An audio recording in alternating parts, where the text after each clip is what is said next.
So this is Temple Dendera. So Temple Dendera is Hathor's temple. And here she is right here. Probably one of the most beautifully preserved temples you'll ever come across. She's up there. It's just beautiful. I mean, you can even see from the pictures, the colors. It is so divine. It is so sort of like sacred sexuality and divine feminine. It's beautiful. Now, Hathor is the goddess of love, the goddess of sacred sexuality. She's the goddess of creation, the womb, dance, festivities, blue lotus, musicians, music, just celebration. And she just knows how to bring that back into one's life. But I mean, like, she is the goddess of creation. I mean, as is Isis, given, but like Hathor is very much, she was also a midwifer as well. So just like Isis. So she was all about babies and creations and everything like that. So in all regards, but also as well, she is like the other side of the coin to Sekhmet. So Sekhmet is like this fire goddess, very, very rah-rah in your face. Then you have the other side of it, which is this power goddess, probably one of the oldest goddesses, actually, a lot older than Isis. And she's the one that is just pure love and divine and just softness and just, you know, the other side of the coin. So if you are connected with Hathor, the chances are you've got a bit of Sekhmet going on in the background.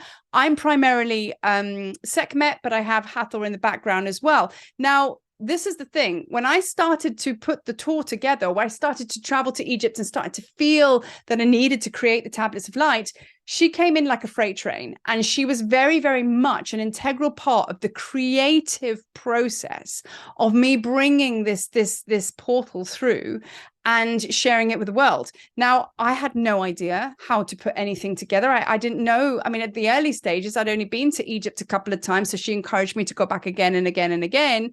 And then eventually I was just like, right, the time is now. And I received full activation from her. And this is what I'm talking about, co-creation with the gods and goddesses. We activate their frequency within us. You know, we don't worship them.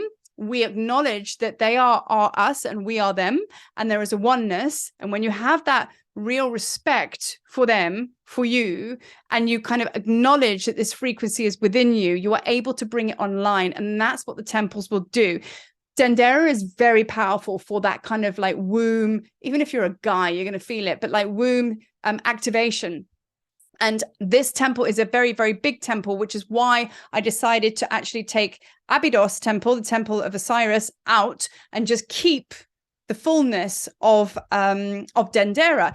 Dendera means light, and that is what Hathor is all about, light.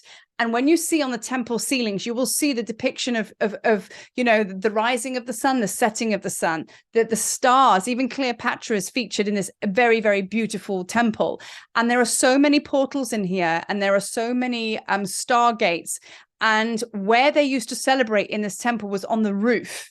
Now it's in the middle of nowhere. So when you go onto the roof, which we now have access to, which we will be doing, you know, you've got access to the stars, because the 7 Pleiades are the 7 Hathors. And of course, that's what they used to do. They used to do their celebrations and their dances all on the roof of the temple. So imagine walking barefoot up there and feeling where they once stood. Ancient temple. So this temple, quite rightly, needs the fullness of that day for you to walk around and connect with. Now, there's a birthing chamber, a birthing temple outside of the big chamber. Now, I always get drawn there. I mean, even that is very, very powerful in its codes as well. So you will want to move around this temple very kind of like soft and slow. And this is why we needed to create a lot of space on this day for you to have time to kind of like, you know, drink it all in and allow everything to just settle, because this temple is very, very special and very beautiful. So with Hathor, what else is she about? She was the love interest of Horus. In fact, they said Horus's left eye, which was damaged in a battle with his uncle Set, it was damaged. It was like, and she loved it back into health, if you like. And they had a very, very beautiful love affair. So there's much in the mythology of Egypt, and Walid will share with you so much more of that. When you walk around the temples, he will tell you all about it. And, you know, they're very beautiful love stories. So she kind of brings that out of you. So when you bring your creations, your conscious creations first to the forefront, if you bring them right up to the forefront, then You call in the goddess Hathor from your altar, which I have mine set up here, and she is indeed on my altar. Let me tell you the guidance and the support and the crystal clear clarity on how to, what's the word, conceive, and then how to go through your gestation period, and then how to birth will be very much divinely held by Hathor all the way through. And you will be absolutely mind blown as to how she can help you when you hand it over, how she can help you in bringing your conscious creations to the forefront. So you will go to this temple, you'll receive the codes, and only when you get back to your homestead will you start to see how this all takes formation and form.